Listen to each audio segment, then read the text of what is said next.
So. And I'm using the nice. Yeah, right. holder. We got these. I don't know if anybody noticed.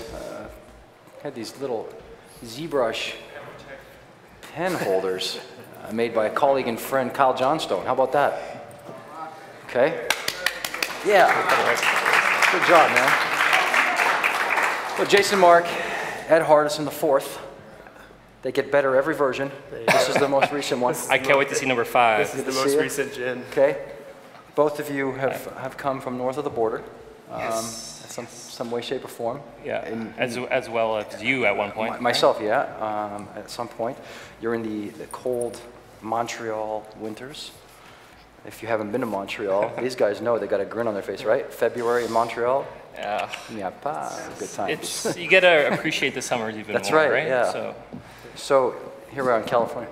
And we could talk about the weather, unlike here, it's like, here, right. it's hot. It's like, what are we talking about here? It's like, there's like, today's hot, today's wet, today's cold. I left the sun yesterday in one place, I woke up and it was in the same place again. There you go. Fine times. I want to thank you again on behalf of everybody here for such a great presentation.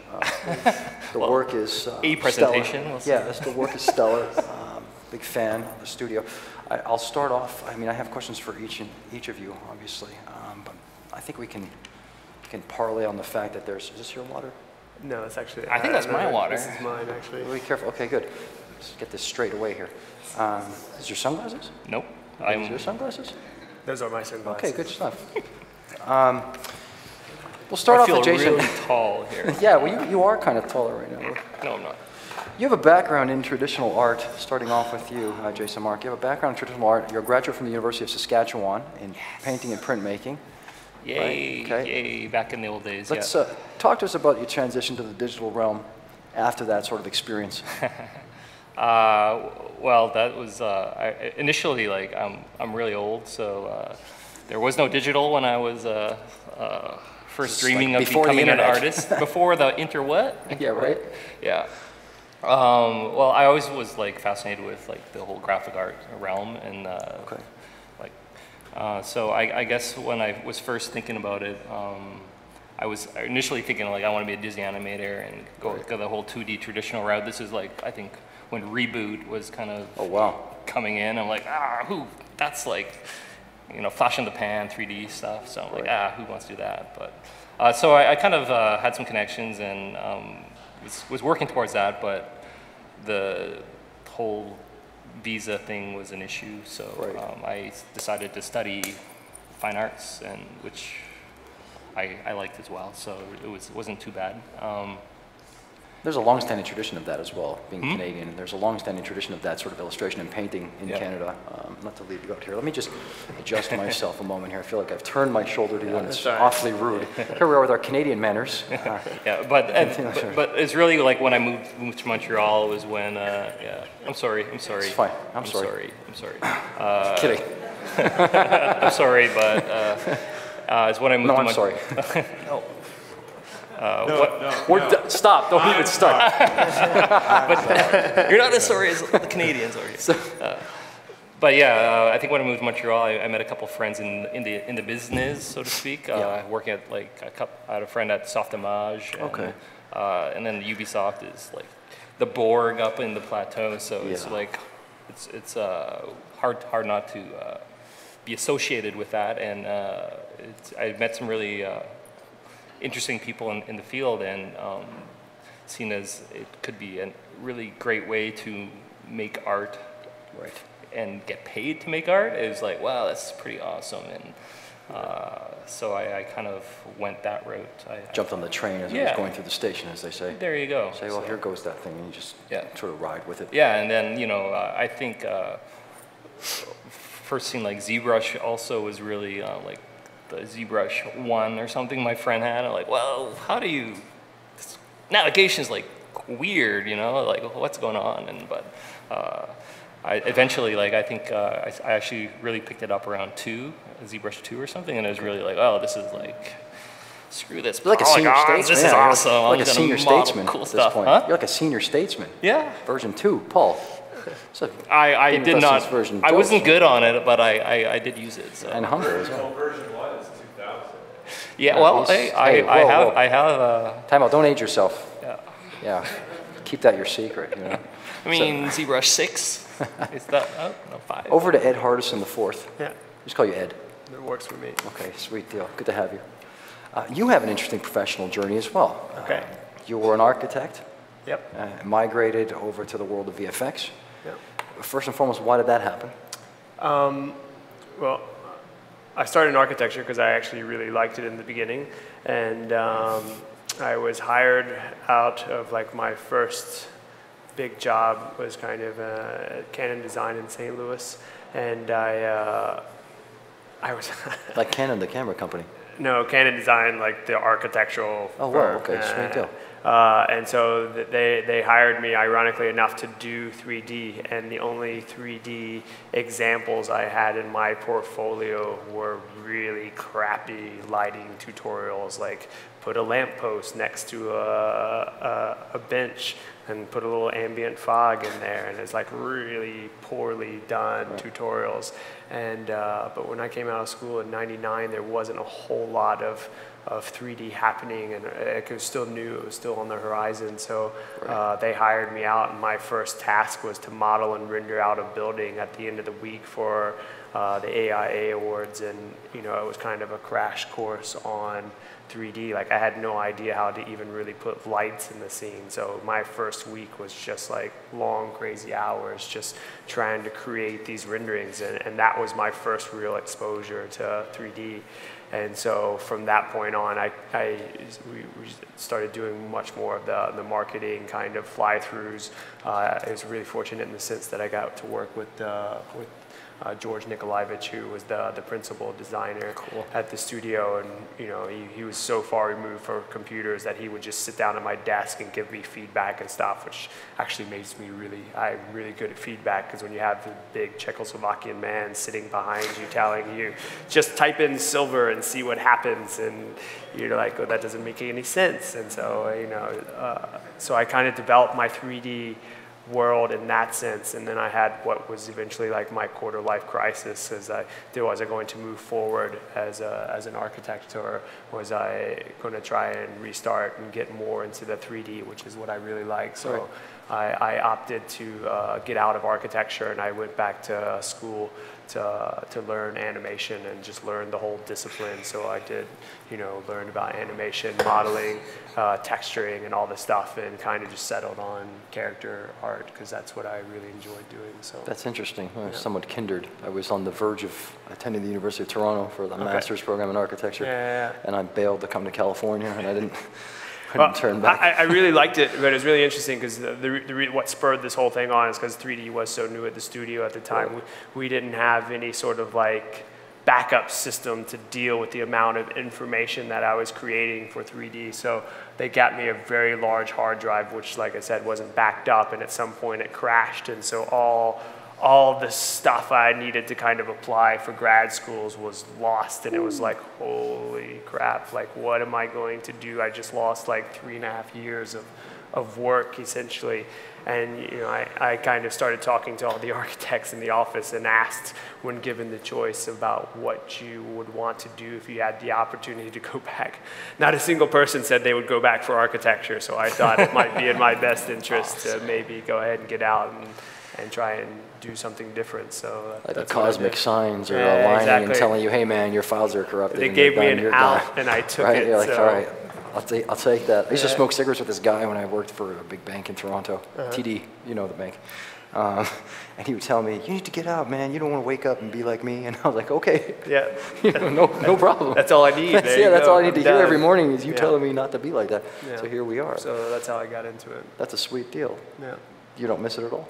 I miss some of it. I do, you know, it was a passion. I mean, you know, but you know, like Jason was saying, like I'm paid to make art, and unfortunately, like, you know, what I would have liked to do in architecture doesn't really exist in terms of position. You know, I really enjoyed being on the high profile projects. I really enjoyed doing like real high level of design. The part I didn't like was, you know, you spend a lot of time and a lot of effort coming up with really nice materials and doing all the research and pricing the stuff out, and then the clients at the very end is like, finds out the price and it's just like, oh, can we do this in stucco? And you're just like, no, you can't. Yeah, limitations. And so having that is kind of like, you know, this thing that just sits over you for me was just too much. And when it comes to making games, you know, obviously we deal with a client in terms of like an art director and your creative director and that sort of thing.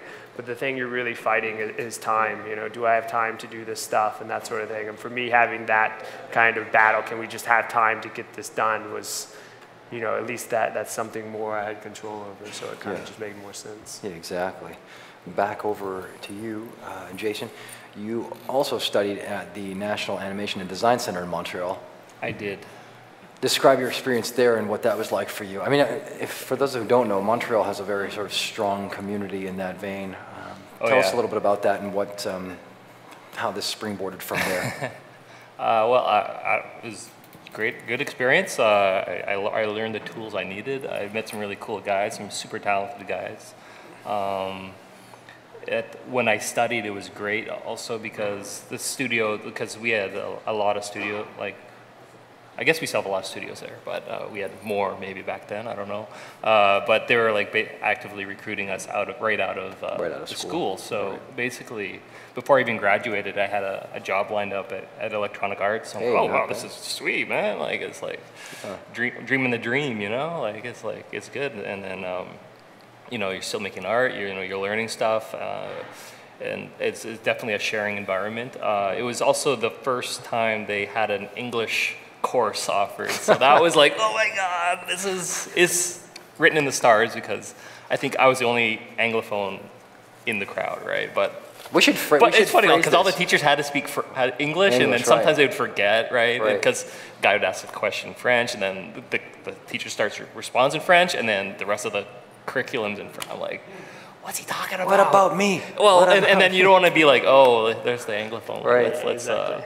But we have to phrase that because it's an interesting place, Quebec, for those that haven't visited. There are still segments of that place that are extremely Francophone, extremely French-driven. It's like, imagine you went into a neighborhood and it was, you know, there was only Spanish-speaking people and all the signs were in Spanish. And all you could read was Spanish, and everyone refused to speak English, and all they spoke was Spanish. That's the kind of thing that goes on there in some cases, right? I mean, that's the reality of it. Yeah, in general, though, everyone I've really met has been really, they're pretty cool, really cool, and really like, oh, I don't speak English very well, and then they're speaking like amazingly awesome. I'm like, man, like I wish I could say I don't speak French, and then carry a conversation on with you in French. But you're pretty sweet. Yeah. But that's the reality of that, I guess. So this is going to shift gears a second and go into a more business type question associated with this Ubisoft thing. Okay, sure. Describe the experience of working for a global company like Ubisoft that has offices around the world and approximately, was it like, you know, tens of thousands of workers at this point? Is that fair to say? Yeah, I think it is fair to say. What's that like? Kajillion people. A kajillion people. And they all work at Ubisoft Montreal. The most interesting What's that like for thing, for me, it's interesting to see the amount of resources that we have that we can throw at a project. For instance, my first project at Ubisoft was Assassin's Creed 3. I was the character lead for that project. Not bad. And thanks for that. And you know, as we get closer towards the end, the amount of people and like whatever we needed, like we could just ask for it and they could find it. Like, wait a minute, whatever you needed. We're in Hollywood here. This means a lot. Okay, we're within reason, right? Like in terms of personnel or resources. You know, you could. Personnel. This is getting pretty entertaining. But no, it's impressive. Like it's you know. Although you have people dedicated to projects, there's this kind of pool of people in which we can tap, not just locally, but just in other studios. For instance, you know, we work a lot with other studios for outsourcing different bits and pieces and stuff. So it's, you know, when, you know, no longer, especially that I've noticed with Ubisoft, is the game just really localized to one place. You kind of have bits and pieces, you know, sometimes in different areas of not just the country, but in terms of the world. Like we deal a lot with a studio in Shanghai and stuff, and just like, you know, it's really interesting to see, like I said, just all the different exposure you have to all these different resources, and it's great because we're also, because it is so global and because it is everywhere. Just even the difference in personnel that I've had between the kind of the Assassins franchise and coming over to the Far Cry franchise. Right. Like you're just exposed to a lot of new people, and like I said, a lot of these techniques I even just showed tonight are stuff I've learned probably in the past 5 or 6 months, and so it's nice. Like it's nice to have that kind of collaborative experience where you're exposed to so many new people, that you're getting information in so many different ways that you can really start to tailor your art based on how you want to do it and that sort of thing. So it's, I don't know, in that sense for me, it's been really nice. It was the biggest difference I've noticed between like, Ubisoft and EA. EA tends to, in my experience, was always much more local and just a lot more homegrown, whereas in Ubisoft Montreal, I mean, we have people from all over the world, so it's pretty amazing. Yeah, the other amazing thing is like just with the sheer amount of people on such a big project, like you're like, oh, you're doing your little thing in the corner, and then you see the next building, you're like, oh my god, like it's huge, like because the world that this game is like, I'm like, they're doing that, they're doing this. I got like, I was pretty.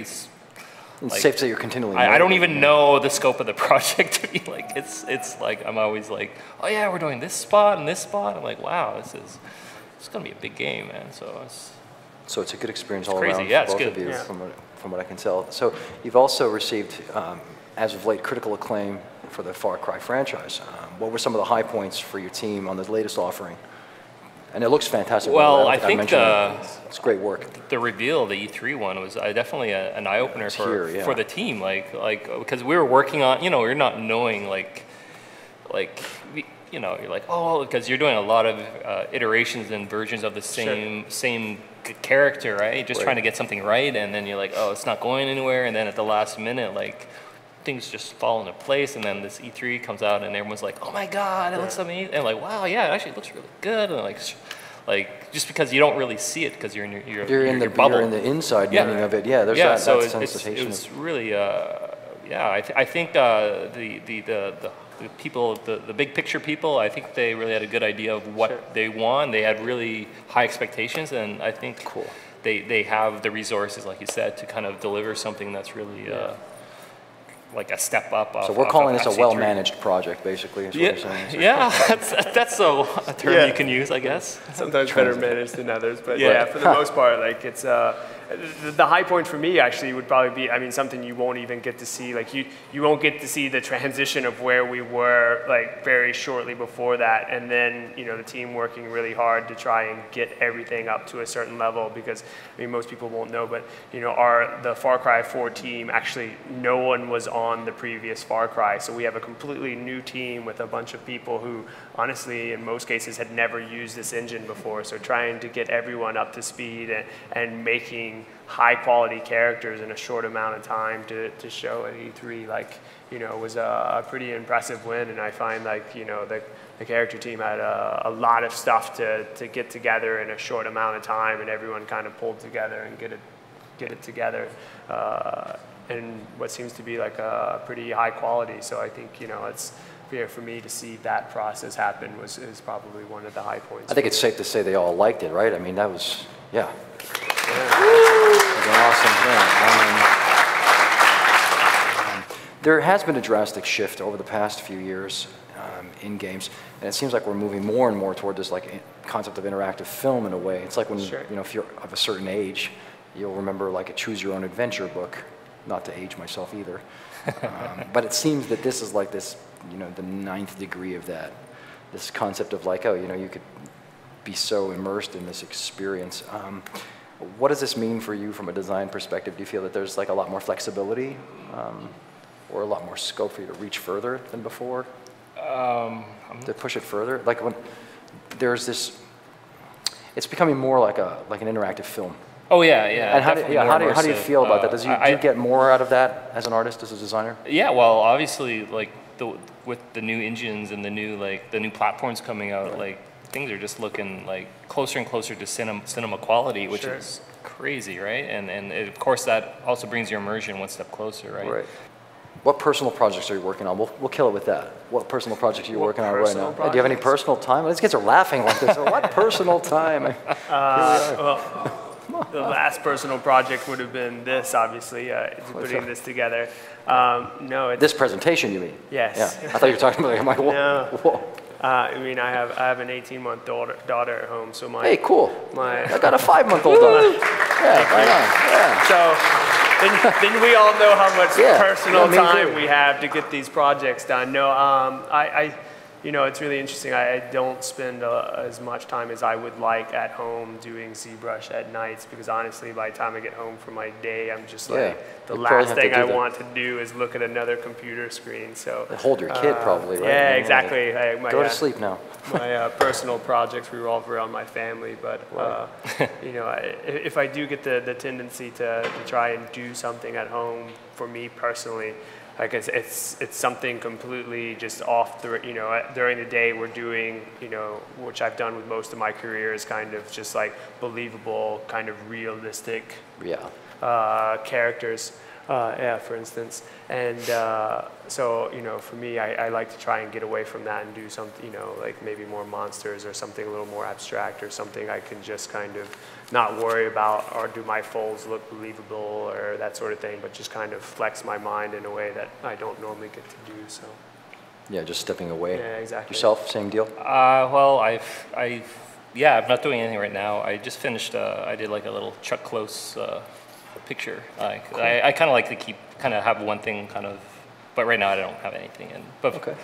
I like a lot of like, I think a lot of people like a lot of like comic book stuff and like things of that nature. So I kind of would kind of gravitate towards more, but I've been slowly wanting to kind of dabble back more into my appreciation for art. So that's why I guess I kind of went to the Chuck Close and like who's one of my idols. So great work. Yeah. You don't want to know what I'm doing next weekend? I'm gonna stain my fence. There you go. One board at a time. Be quiet. My neighbors will leave me alone. I'm not sure you can afford it, so. Yeah, I'm just gonna get like a thing and I'm gonna. Anyway, on behalf of all of us at Pixelogic, I want to thank everybody for coming today. Thank you, Jason and Mark, Ed Hardison, the fourth.